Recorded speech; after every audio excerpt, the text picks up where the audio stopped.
Alright, muri yeZimbabwe kusangana kwatiri kuita zvakare popano paZemunews update apo patinoda kupa mafirst hand update anonga ari kuitika munyika yedu yeZimbabwe. So kana uri mutsva usabve pano usina kusubscribe, kulike nekushare. Sekuziva kwatiri kuita zvinhu hazvina kumira zvakanaka mukati memilitary apo patiri kuona wavhikuita matema danda sort of like havasati wawigwa. Tiri kutambira futi mamwe mashoko ekuti retired major general Evaristo Dziwema wafa futi muzuva ranhasi. Chinova chiricho chiratidzo chinoratidza kuti ma-retired general kusanganisira nema-ex-combatants vari kutaura kuti warume ngativhurei meso chii chiri kuitika ku-institution yemilitary. Chinova chiricho chiratidzo chinoratidza kuti zvinhu hazvina kumira zvakanaka because tiri kuona kuti each and every mwedzi wega wega flag inenge iri pahafu. Vanhu vari kuratidza kuti vari kuwiga gamba emhuri yeZimbabwe. So tinoda kuti tiwerenge tese panapa zviri kuitika, then tichaenda kune mamwe ma-updates sort of like president of senate anova vari member chinomona speakers of parliament anowana Jacob Mudenda vari kubuditsa mashoko ekutoti president Emerson Mnangagwa anytime vanogona kungosaina constitution amendment bill number 3 because kuma-MPs wakawina kuma-senators hazvisati zvabuda information yacho because zvakanzi zvichabuda hatizoti zvichabuda rini, zvakanzi zvichabuda nhasi here, hatisi kuziva not nhasi, Wednesday hatisi kuziva, but president Emerson Mnangagwa vari kugara vangosaina because it's obvious kuti vanenge vakawina because madzimambo aya vakatonga sort of like uri kuto-opposawo constitution amendment bill number 3 muparliament munyamemo hakutombogari 3 months paumambo ipapo unototsvagiwa kuti mhosva nechichichi chimwe wotobviswa ipapo muri yeZimbabwe. Tiri kuona futi ndio zvakaitika ku sort of like kuma-MPs wakangotorera advantage kutoti wese munhu wese anenge achingosvika 2030 unga uri kansela unga uri chi unongori ngosvika 2030. So i-opportunity yake munhu anonga totovhotera pa-opportunity yake because zvema-elections zvinonetsa. So tiri kuona pana pakanyorwa kunzi retired major general Evaristo Dziwema, a senior former military officer who late served in a key position within ZANU-PF civil services, has died while undergoing treatment in India. During a distinguished career in public services spanning both for security sectors and government administration, Dziwema held senior leadership roles including chief director in the Ministry of Youth and later in the Ministry of Veterans. Of this liberation struggle, he also served as a member of the Veteran of Liberation Struggle Board. Tiri kuona panapa muri yeZimbabwe ndo mamiriro zvakaita regedze tidzike nayo. So tiri kuona panapa pakanyorwa kunzi ndadzikire panapa ndiri kuita sei takuya panapa muri yeZimbabwe pakanyorwa kunzi widely regarded as a dedicated public servant, Dziwema was among a generation of senior officials who transitioned from military services to public administration, contributing to policy implementation and the welfare of liberation war veteran through various state institutions. He is saved by his wife Alice and their 3 children. Zim Studio continue to provide muri yeZimbabwe. Tiri kuona news izi tiri kudzitora ku ZFM ndo wabudisa information iyi. Tiri kuona kuti sort of like retired major general Evaristo Dziwema wacho ndiwe muri kuona apa muri yeZimbabwe. Zvinhu hazvina kumira zvakanaka. So tiri kumbotimbopinda comment section tione kuti vanhu vane miono ipi nenhauwa idzi muri yeZimbabwe tichienderera mberi nayo enhauwa yacho. So tiri kuona panapa pakanyorwa kunzi rest in peace Metasaunyama Tete Dziwema nemhuri yose vanasekuru Kachokoto nematambudziko in pain baba mukuru Dziwema takaviga in January kutanga nhasi remwa. Tiri kuona panapa musakanganwa kuti ami kudhara ibasa raipindwa kana munhu atadza kuita 5 levels. Don't expect too much from these guys. Inga maidzidza nawo vane only a few like the generals, perhaps the education and knowledge. Tiri kuona panapa adaidzotara kuti kufa kwaari kuita mai. So rest in peace, we loved him. tiri kuona panapa ndo so Chiwenga just watches all his comrades people being killed like flies ngavafe avo they are only concerned with fittening their pockets and not the masses. Tiri kuona mikuono wewana wana nemikuono kaine mikuono yakasiyana siyana mhuri yeZimbabwe. No hospital is function in the country, ndosaka wakaenda kuIndia ndozvikuedza kuti panapa run down the country so that unofira kure among foreigners and then get declared national hero. Whenever the prominent person dies getting treatment abroad, I lose the respect of them faster. Tiri kuona mhuri yeZimbabwe Nelson Mandela akafira munyika mavo inawo yekutoti zvinhu zviri kufunctiona mhuri yeZimbabwe mune zvakanaka. Tiri kuona aumbonzwi Thabo Mbeki ariko, then uyo akamboreplace Zuma Thabo Mbeki ariko, tobva tati Zuma ariko munyika. Chichi zvinhu zvakangonaka mhuri yeZimbabwe, but unoona kuti madictator tunyika tokaita sana Zimbabwe wanaya munhu anototiza akatobva papa upresident. Mukuona kwakafirana Mugabe chimwe kuri kufiwa wena defense forces uko kwakutongosiya flag iri pahafu mast. Handa kuze mhuri yeZimbabwe kutoti it's better kuti ingosiwe iri pahafu because zvinhu zvacho hazvina kumira zvakanaka. So regedzai tende kuna ma-ex-combatants Lieutenant General Sigauke Mapuranga tione kuti zvakamira sei panapa. Tira kuti tiuye panapa pane tsamba dzanyohwana na Jacob Mudenda ana sort of like ndofunga muri kudziona tsamba idzi dzanyohwana nawe, but riri kutongopaza inawe kutoti tumawedhi tacho tudiki chimwe, but pakatonyorwa kunzi Jacob Mudenda and wati varipo wese ipapo mhuri yeZimbabwe. Ndofunga tiri kuona ndo zviri kuitika izvo mhuri yeZimbabwe. Ana clerk of parliament varipo ipapo. Regedzai tingoverenge zvishoma munyatse kuona kuti chii chiri kunyatsa kumboitika. So tiri kuona panapa pakanyorwa kunzi ma-retired generals atinonyora kuti good evening fellow Zimbabwean comrades and defenders of the constitution. I speak to you today not as a politician, but as a old soldier who still carries the dust of the liberation struggle on his boots and the blood of fallen comrades in his veins. Tiri kuona panapa pakanyorwa kunzi I fought for this republic so that Mnangagwa and his Uganda tell no matter how powerful could place themselves above the supreme law of the land. Today I stand with the concerned citizen who opened the letter you have before you.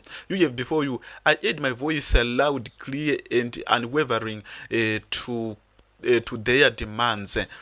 This passage of Constitutional Amendment Bill number 3 has been stained by allegation of instrument vehicles, cash payments, and other reward extended to member of parliament.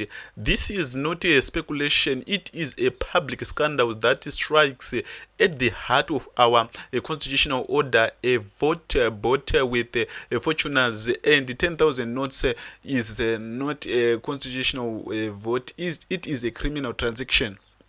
Tiri kuona panapa mhuri yeZimbabwe ndo mamiri avakaita zvinhu zvinomira zvakanaka. Section 18 of the privilege immunities Section 18 of the privilege immunities and power of Parliament Act, Section 170 of the Criminal Law Codification of Reform Act, and the entire framework of contempt of Parliament exists precisely to prevent this rot. I have read the legal arguments in the letter with the ear of a man who has commanded troops and understands the discipline in the duty. The violence of Section 328 of 7 is the technically muri yeZimbabwe. Tiri kuona ndo zviri kuitika panapa ma-army generals vari kujamuko zvinhu zviri kuitika muri yeZimbabwe. Saka regedzai tipo pine futi comment section tione kuti vanhu vaone muono ipi nema-army generals nhava dzacho dzinenge dzakarebesa muri yeZimbabwe. Tiri kuona panapa that Amos ari kutaura achiti let me be clear, let me be ari kudonyora kuti let be clear. angofana kuti let be clear. They know would resort to demanding referendum. It's coming because that was their plan, will be rigged after cash and cars hand out to political leaders and the traditional chiefs. The Constitution Amendment Bill number 3 would have been passed by people majority vote ED3 citizen 0. Tiri kuona panapa ndimi makaisa imbwa iyi visa imbwa yenyu. Chamisa won both the 2018 and 2023 election, and you said you don't salute anyone without war credential. Mugabe chased away the criminals and you followed him and forcefully imposed him on us. Tiri kuona panapa wanaototi magenerals iwavo, retired generals, ex-combatants, current generals ndo vakaita zvinhu izvozvo. Now vakuchema futi nevanhu, ndiwo vakudzoka mageneral muri kuona wakuchema futi nevanhu kuti vanhu tibatsireiwo tione kuti toita sei. Zvona zvinombera zvakanaka mhuri yeZimbabwe. So vanhu vangoenda ndoti atiri oiswe paper 2 wati chimwe. So tukona pana pakanyorwa kunzi with all due respect, if you can't act, why don't you shut up?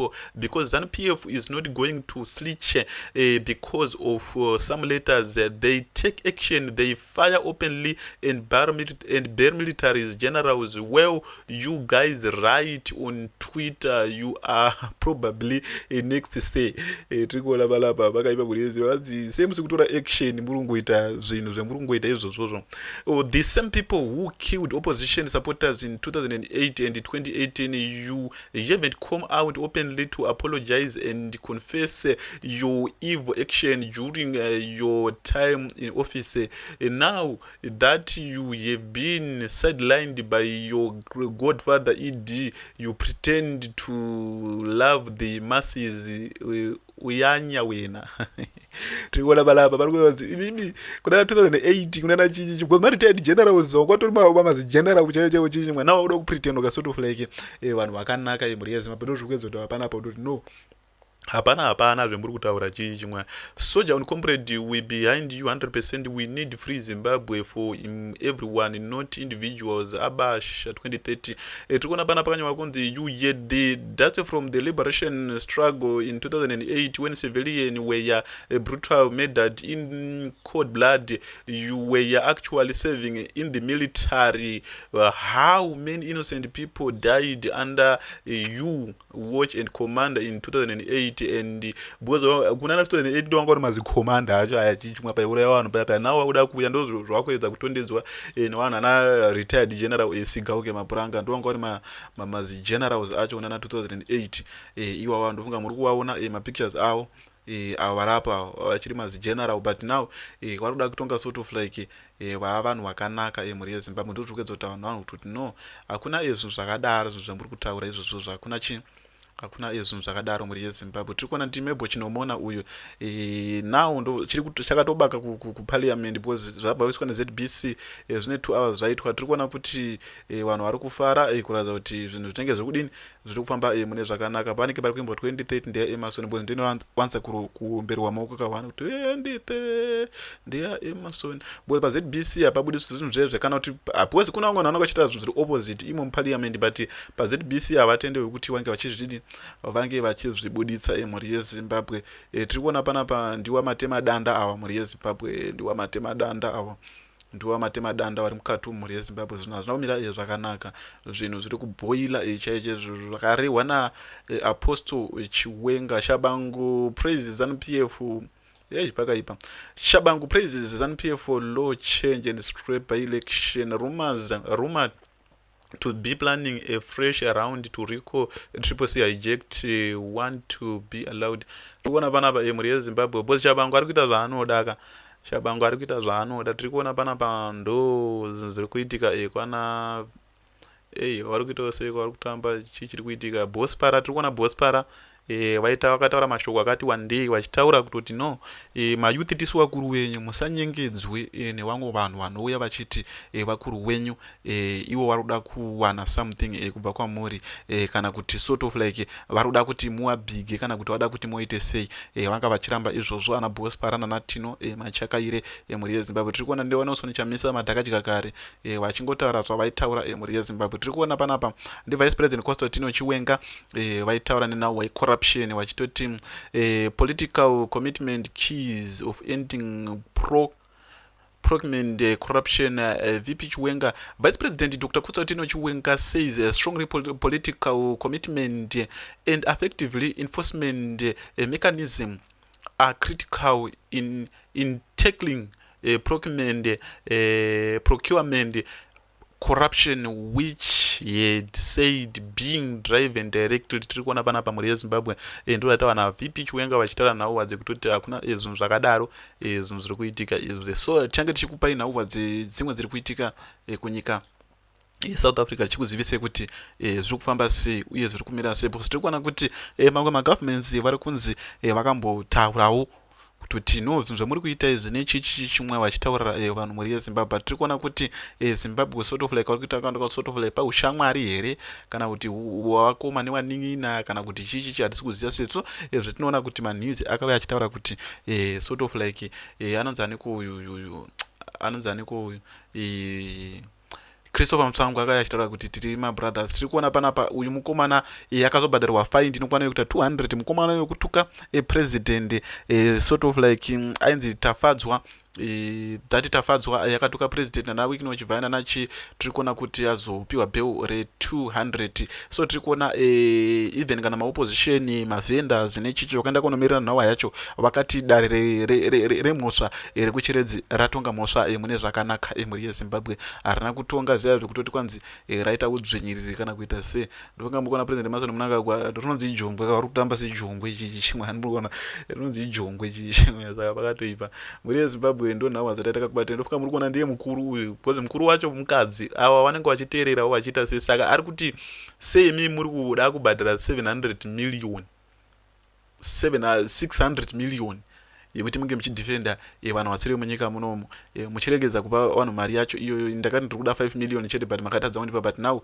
muri kuspenda about 600 million kani yemuri kuita ndo zvari